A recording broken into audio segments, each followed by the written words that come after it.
Ipapasok ko na ha, ganyan-ganyan. So, parang pinasok na po pala talaga niya. So, parang sabi, ang sakit. At mas pag-uusapan. Na-rape po ako ng isang pare. Mga sikretong dito mo lang mapapakinggan. Top Secrets. Top Secrets. Top Secrets. Top Secrets.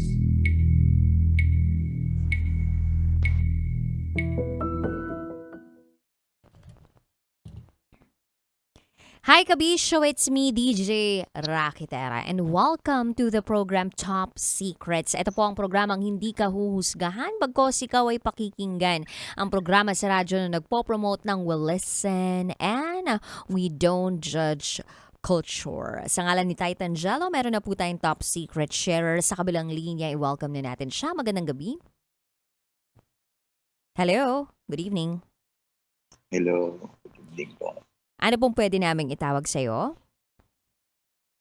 Supreme na po. Ano po? Sorry. Supreme. Sir, okay lang lapit mo po yung bibig mo dun sa mikropono ng cellphone mo para mas marinig ka po namin. Supreme po. Pakiulit-ulit, sir, kasi kung hindi ko po kayo maintindihan, mas nararapat po siguro na ibaba po muna natin yung tawag. Hello, sir. Supreme. Tama po? Hello, sir.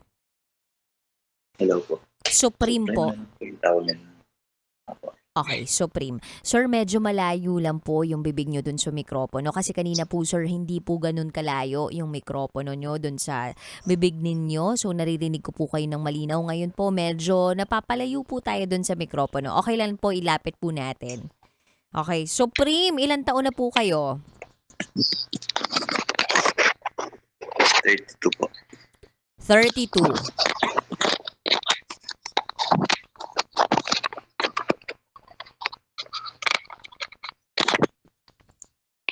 Okay, I think nag-ayos pa si Supreme ng kanyang microphone. Supreme, 32, tama? Yes po. Tagasan ka? Taga Manila po. Manila. Alright, buti. Maganda na yung dating mo sa amin. Narinig ka na namin. Alright, Supreme, 32 from Manila. Ano ang top secret mo? Meron po akong nakilalang girl sa TikTok. Meron naman po akong partner na sa abroad. Ngayon, umuwi po siya. Nakita niya po lahat ng conversation namin. You mean nahuli ka ng partner mo Yes. na merong... Meron other woman po. Okay. When you say meron kang other woman, hanggang saan umabot ang inyong relasyon nitong babaeng to?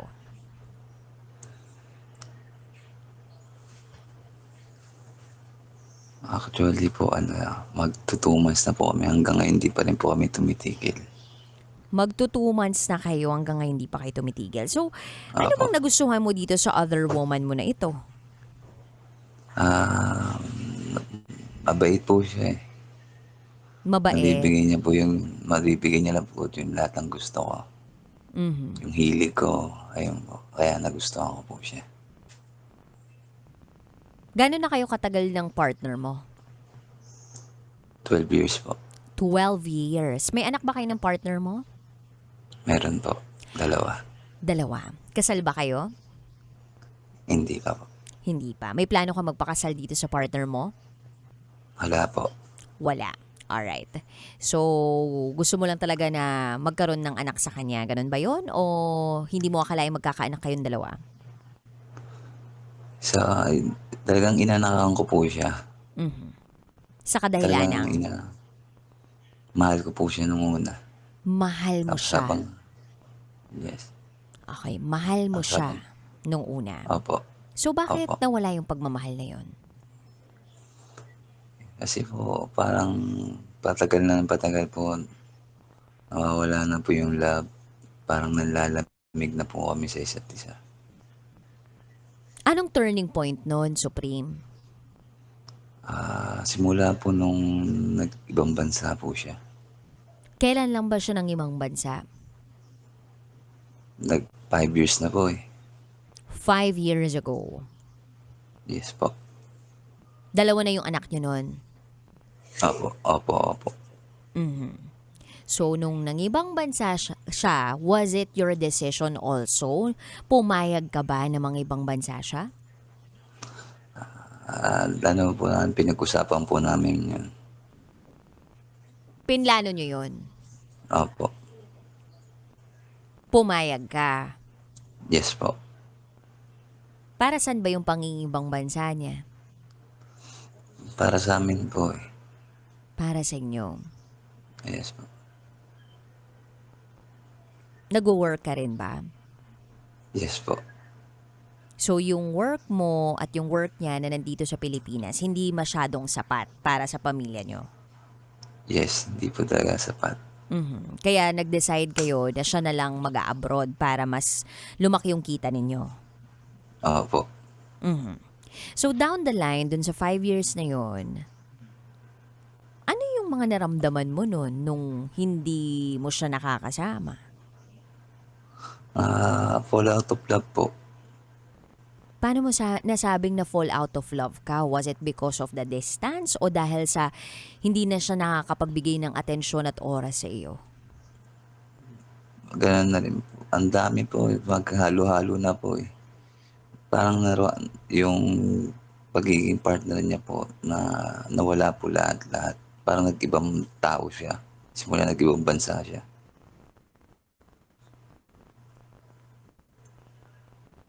Para siyang nag-ibang tao nung nag-ibang bansa siya. Opo. Sige nga, bigyan mo nga kami ng idea kung anong pag-uugali meron tong partner mo before.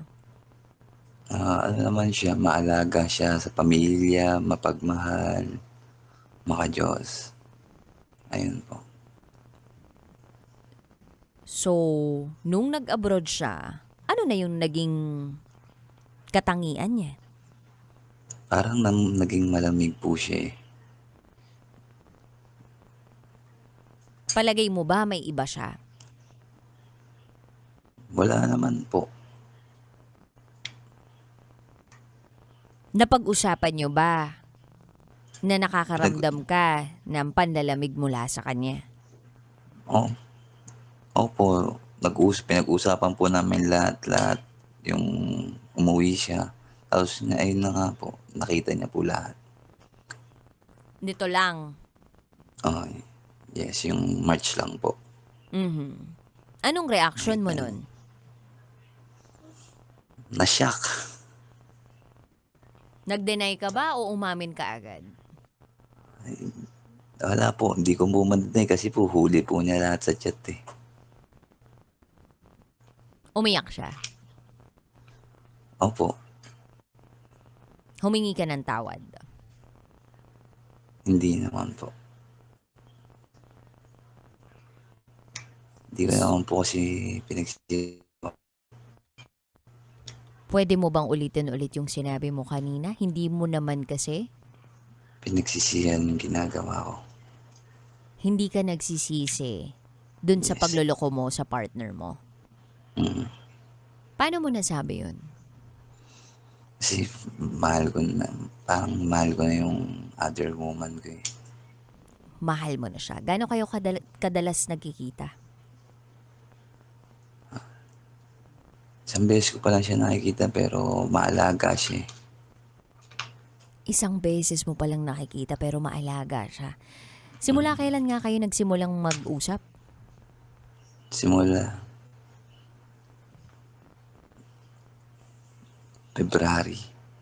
February.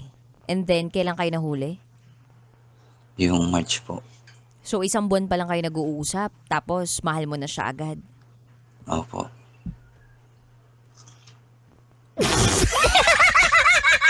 Paano mo nasabing mahal mo na siya agad? Ganun po yung pumano sa puso ko tsaka sa isip ko. Iba po yung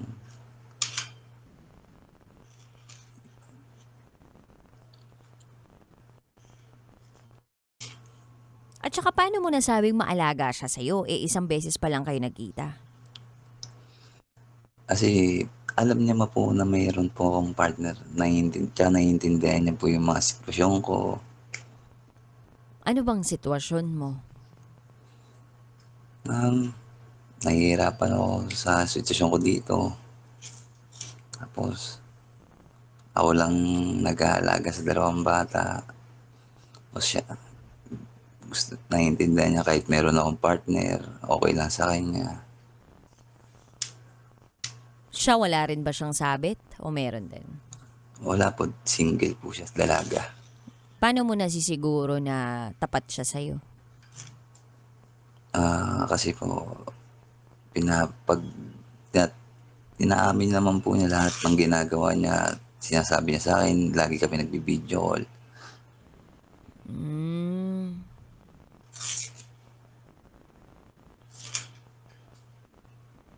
So, anong plano mo? Plano ko po siyang i-live-in. So, gusto mo nang piliin itong other woman mo at iwanan na itong original na partner mo. Ano po, Nandito pa rin ba sa bansa yung original na partner mo o nakaalis na? nakaalis na po. Sinong kasama ng mga bata? Ako lang po. So, kapag nakipaghiwalay ka dito sa partner mo, na kanino yung mga anak ninyo? Sa'kin po. So, gusto mo na isama sa'yo yung partner, yung mga anak mo dun sa bagong live-in partner mo, ganon? Oo, gano'n na nga po. Nasabi mo na ba yung plano mo na yan doon sa bagong babae mo? Tanggap naman po niya. Okay sa kanya. Opo. Pero naiisip mo ba kung bakit ng ibang bansa yung partner mo? Opo. Para kanino nga ulit? Para sa amin po. Sa amin, mga anak ko. Mhm. Pero talagang pakiramdam ko nag-iba po kasi talaga siya, eh. Siyempre hindi ko naman po masasabi sa inyo kung meron po siyang iba sa ibang bansa. Kasi hindi naman po siya gano'n yung magkasama kami. Pero palagay mo, sapat ba na rason yun para lokohin mo siya? Parang hindi nga po, eh.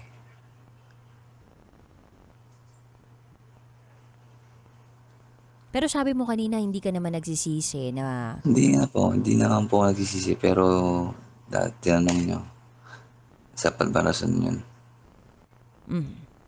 So, hindi ka nagsisisi, pero alam mo sa sarili mo na hindi na sapat na rason na yun para lokohin mo siya. Opo. Parang napakababaw lang po para sa sinasabi kong mga reason. Bago ba siya umalis ng bansa, nakakaramdam ka na hindi mo na mahal yung partner mo? Opo, eh.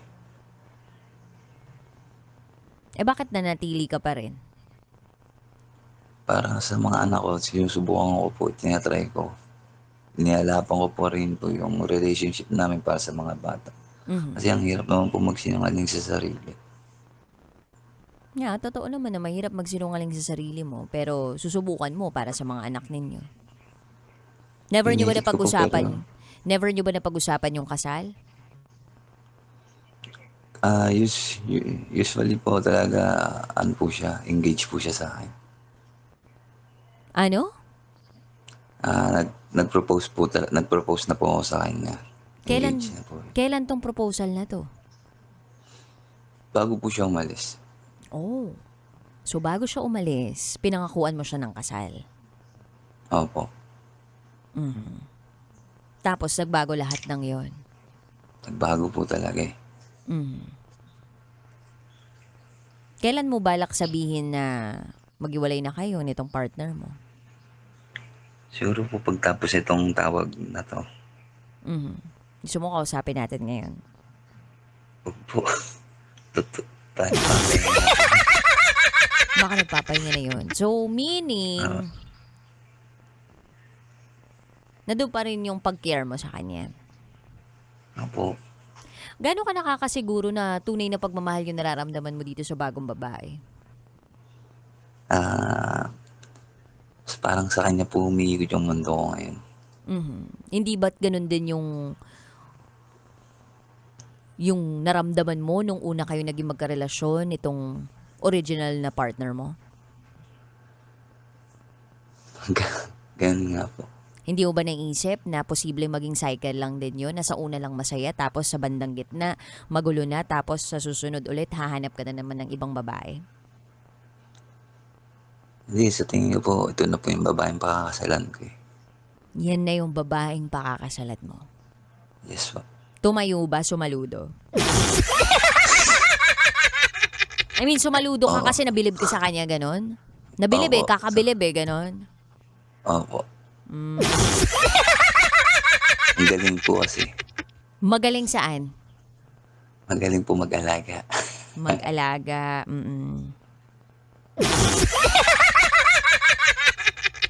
Napapaamo Opo. yung alaga. Opo.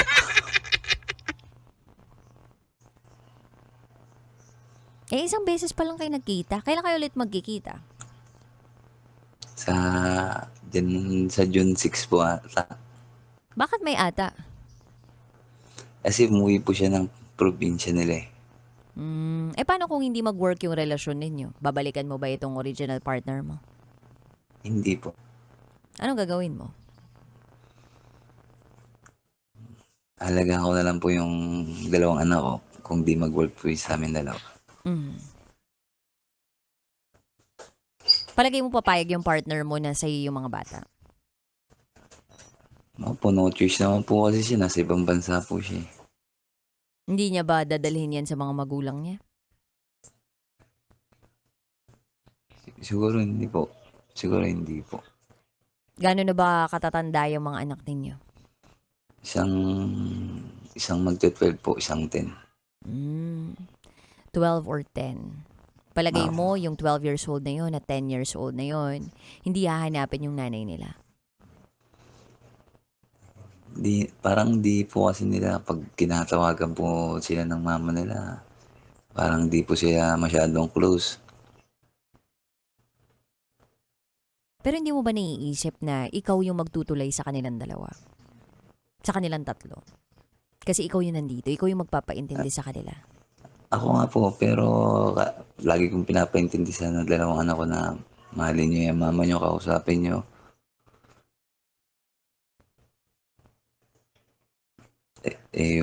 Lagi naman siya sabi ng mama nila, hayaan mo na lang yan, mag-gadget. So, yun, tuloy kakahayaan niya. Parang lumalayo yung loob ng dalawang anak ko sa mama nila.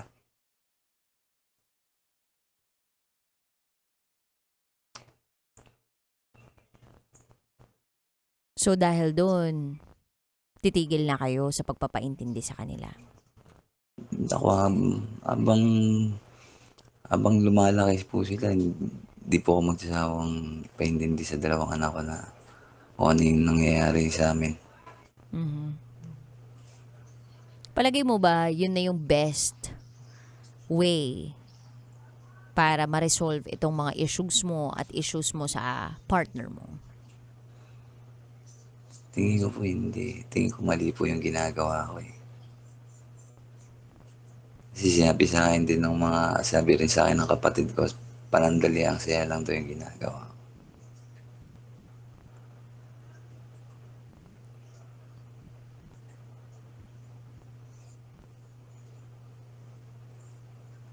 So ano nare-realize mo? Parang wala eh. Parang bulag ako, bingi. Naka-focus lang po ako sa kanya ngayon. Maganda naman siguro talaga mag-focus, lalong-lalo na kung sexy, makinis, ganun. Itik to eh. Petit. Oh. Cute. Cute. Cute. Tapos single, no? Ano ko walang anak. Ready daw po siya magpaanak. Sariwa, ganun.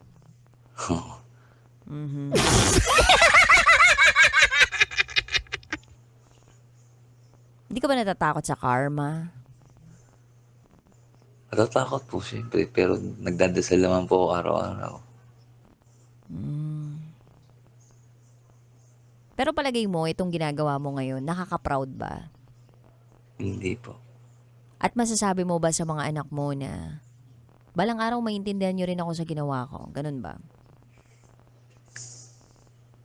At, parang hirap naman po ng tanong niyo.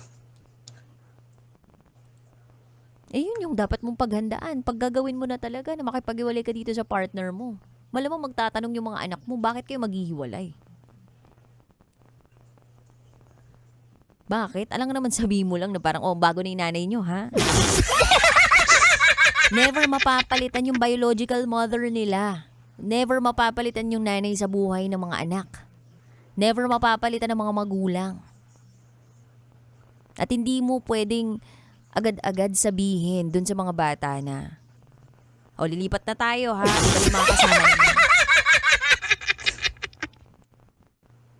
Baka lang kasi Sure. hindi mo naiisip yung part na yun. And I'm here para sabihin tong mga bagay na to kasi baka nakakalimutan lang natin sa sobrang gusto natin na matupad yung mga sarili nating kagustuhan. Baka nga po. Kaya nga po tumawag dito kasi medyo parang naguguluhan po ako sa mga desisyon ko po sa buhay. Gusto mo ba ng advice? Opo. Talaga ba? Gusto mo ng advice? Parang kanina desidido ka na sa gusto mong mangyari. Hindi ko simula po yung pinagsabihan niyo. Na ano po eh. Parang paliko-liko po yung isip eh.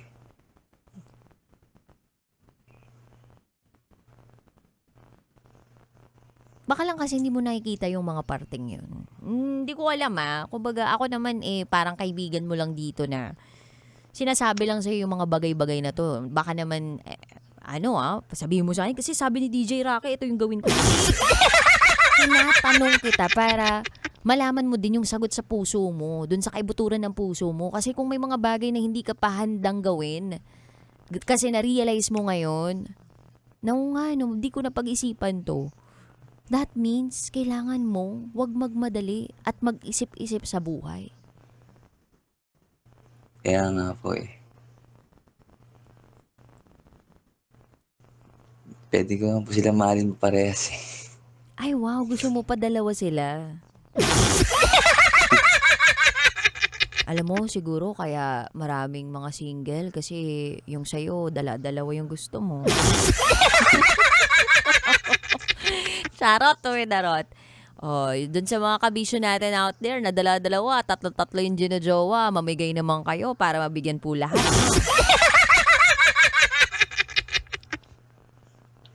But kidding aside, Supreme, Yes po. sige nga, bigyan mo ako ng magandang linya na sasabihin mo sa mga anak mo once sasabihin mo mag-iiwalay na kayo ng magulang niya. I mean, mag-iwalay na kayo ng nanay nila. Isa lang po masasabi ko. Mga anak, mahal namin kayo ng mama niyo sa maiintindihan niyo to pag nasa tamang edad na kayo.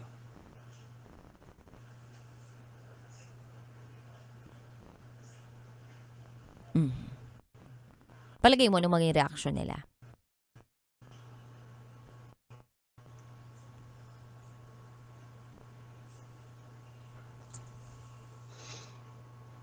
Siguro magugulat po sila. Kasi hindi naman po namin sila, pinalaki namin sila ng puno ng pagmamahalan. Tapos biglang ganito. Yun na nga nabura ba sa isip mo kung paano kayo nagsimula ng babaeng to? Hindi po nabura sa isip ko kung paano kami nagsimula.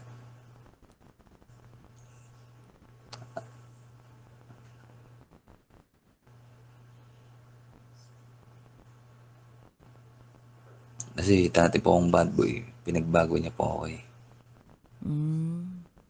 Pero gusto mo rin naman sa sarili mo na magbago ka, maging good boy ka. Ako po. So ngayon bumabalik yung pagka-bad boy mo, ganun ba yun? Sa kama. Ay, sa kama. So masasabi mo ba na ang relasyon mo dito sa other woman ay mas pinangingibabawan ng init ng katawan? Oh, parang gano'n na nga po. Yung init ng katawan, Namimiss mo lang sa kama yung partner mo, ganun ba yun? Hindi naman po. Nai-miss ko yung dating siya. Kaso parang hindi na siya babalik sa ganun. Namimiss mo yung dating siya? Okay. Explain mo nga yun. Tumaba ba siya? Parang feeling mo ba naging losyang siya? Pumangit siya? Naging, naging dambuhala po eh. Naging Yung dambuhala? butanding. Butanding. Palagay mo bakit siya naging ganun? Hindi ko po alam sa kanya. Baka nai-stress po siguro. Bago ba siya manganak, payat siya? Hindi po, sexy po yun. Yung Sexy siya. bago po umalis yun. Bago umalis ng bansa o bago manganak? Bago po umalis sa bansa, sexy po.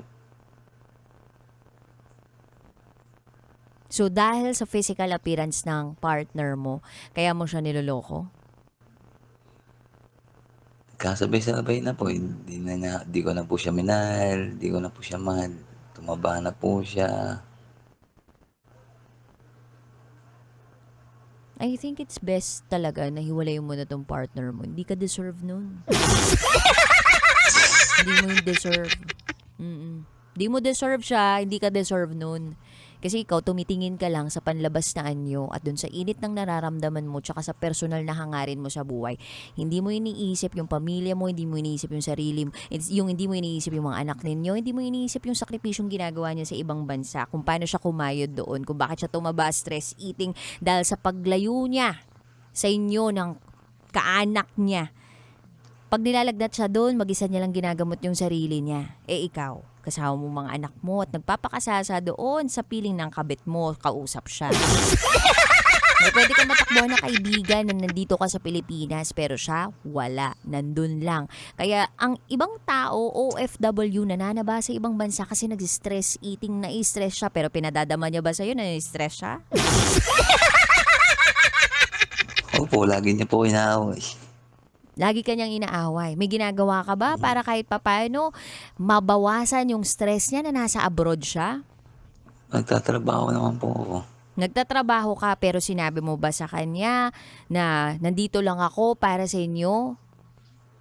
Huwag kang Lagi ko po mag-alala. pinapaalala sa kanya yun. Pero parang away niya po palagi. Inaaway ka niya palagi. Yan. So hindi na talaga kayo magkakaayos, no? Siguro pag sige na po bahala kung kami talaga. Kami talaga. Hindi, wag mo na. Si Lord, wag mo nang gamitin si Lord. Mahalaga dito, mag-focus ka doon sa mga goals mo sa buhay. Kung saan ka sasaya, kung saan ka liligaya, kung saan ka makakaramdam ng kapayapaan. Kasi yun naman talaga yung yung gusto nating mangyari sa buhay, 'di ba? Yung maging masaya tayo, yung maging payapa tayo, yung walang masyado tayong iisipin na stress sa buhay, kahit na alam naman natin na yung nagiging stress ng ibang tao ay dahil lang din sa pagtatrabaho, pagsasakripisyo para sa atin. Kasi kung hindi mo lahat nakikita ng yun, it is really best para mag-focus ka na lang sa sarili mo. At kung po pwede, kasama mo din yung mga anak mo, 'di ba?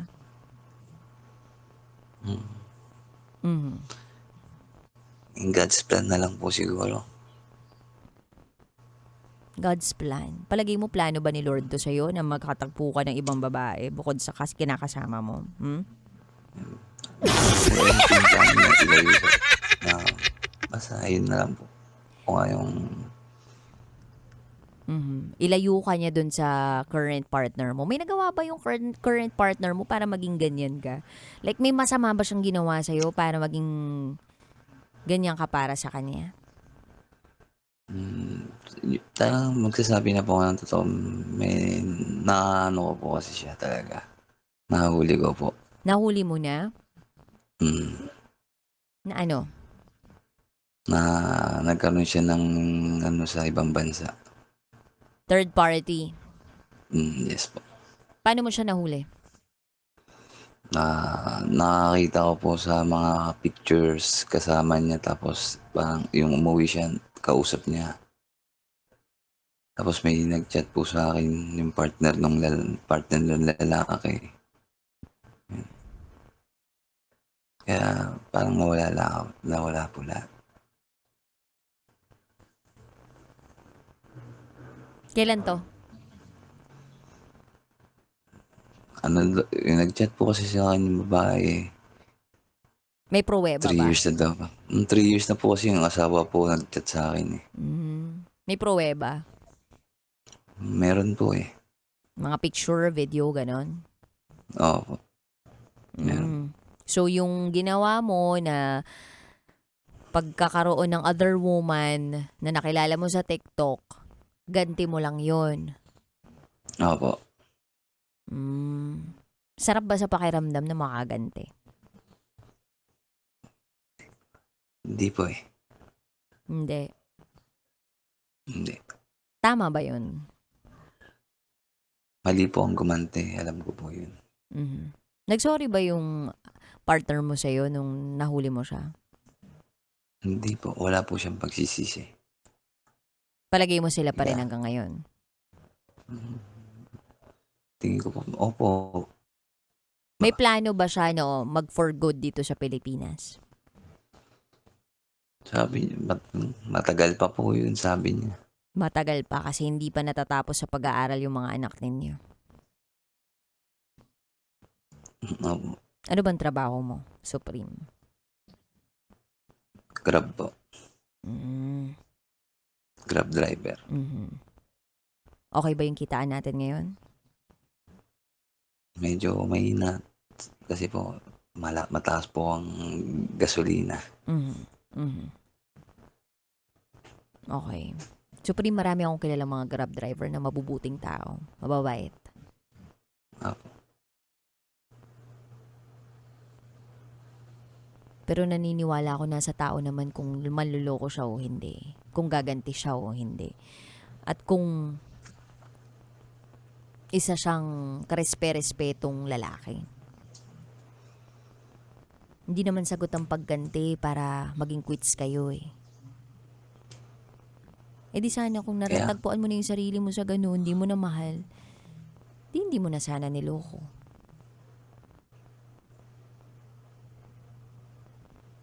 Parang sabi ko lang po sa sarili ko na gusto ko siyang gantihan. Gusto ko iparamdam sa kanya kung paano yung ginawa niya sa akin. Ano, masaya? Hindi po. Ulitin mo pa. Hindi ko na po ulitin siguro. Hindi mo na ulitin kasi nga ipagpapalit mo na itong partner mo dun sa bago, tama?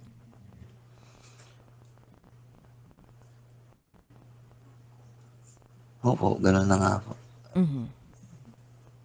Palagi mo dyan ka sasaya. Masaya na po ako sa kanya ngayon. Sana kung saan ka masaya, sige. Do it. Pero sana hindi lang dumating yung isang araw na pagsisisihan mo lahat ng mga naging desisyon mo.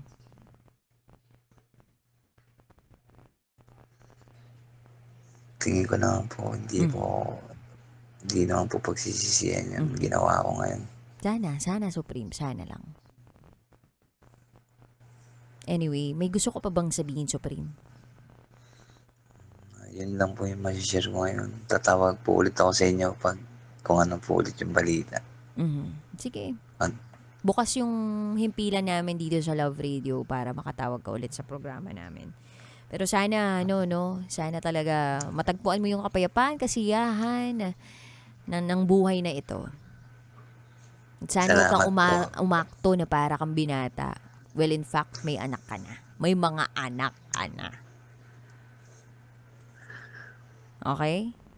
Okay po. Baka Salamat, DJ nakakalimutan mo Rocky. lang. Okay. Salamat, Supreme. Ingat.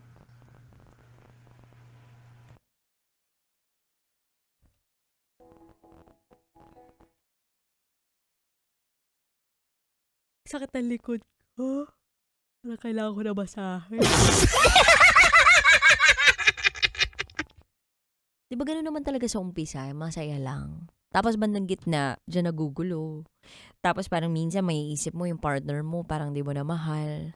Pero bukas, ay mahal ko pa rin pala siya. Alam mo yun? Hindi naman sa lahat ng pagkakataon, mararamdaman mo talaga sa kaibuturan ng puso mo, mahal na mahal mo yung tao eh. Loving someone is a choice. Hindi siya yung pakiramdam lang, hindi lang siya nagbabase sa emosyon. Hindi siya nababase lang sa feelings. Kasi kung feelings lang ang pagmamahal, edi sana ang dami na pong hiwalay talaga ng mga mag-aasawa ngayon. And madalas sa mga naghihiwalay na mag-asawa, nagbase lang sa emosyon nila. Kaya, boom! Hiwalay. Nakakatakot. Pag ang isang tao nagbabase lang dun sa emosyon niya.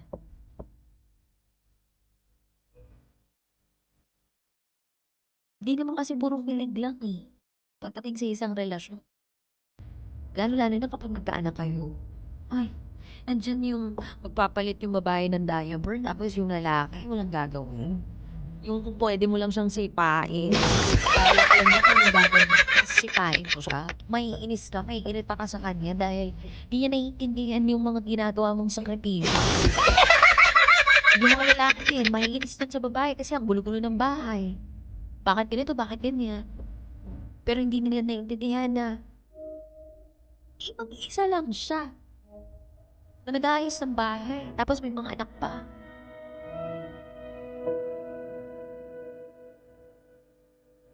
Kaya, sa mga pagkakataon, hindi nyo mahanap yung reason kung bakit yung gano'n. So, balitan din yung kasi bakit mo siya pinilin. Tapos kapag hindi nyo nabalikan yun, at hindi mo napaalala sa sarili mo, at hindi mo naibalik yung sarili mo doon sa posisyon niya, matakot ka na. Kasi it's time to be ulit.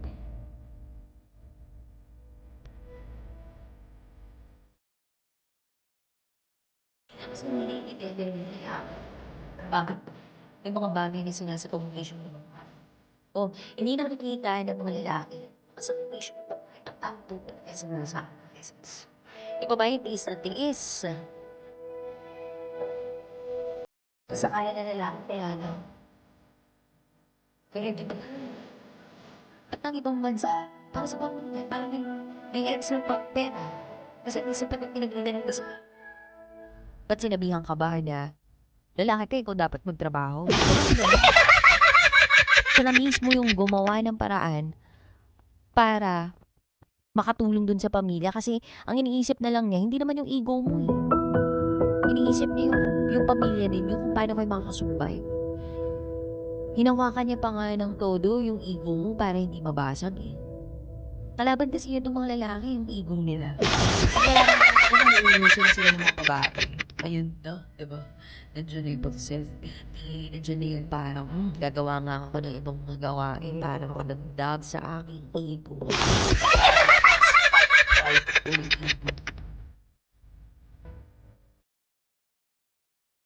Pero totoo, hindi natin ang babae yung so sabihin na natin, may mga pagkakataong hindi pinakaya na maingatan.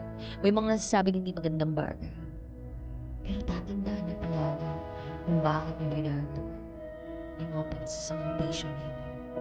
Laging para sa pamilya, hindi para sa pansarili lang. Kasi kung pansarili lang talaga yung iniisip ninyo, sana hindi na lang buhay na rin. Sana hindi na lang kayo nangako sa isang tao na mamahalin siya habang mabuhay. Sana hindi na lang kayo nangako nga ako na papakasalan na rin. Ang gulo nyo naman pa rin. Mag-isa na lang kayo sa buhay kung gano'n. Hindi nyo kayang pangatawanan yung mga sinabi ninyo sa buhay. Huwag na kayo mandamay ng iba pa. Wala naman ibang ginawa kundi mahalin kayo.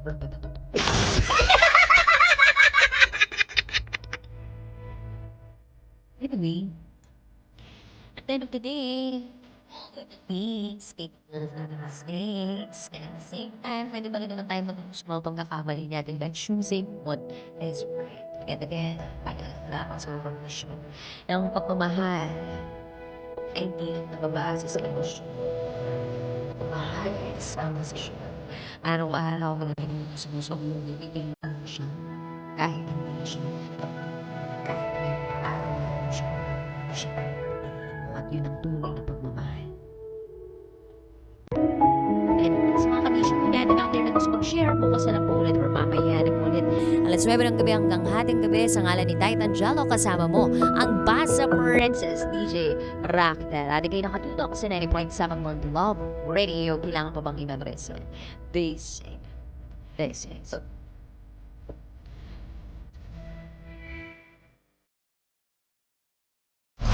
Metro's #1 Love Radio. Basic!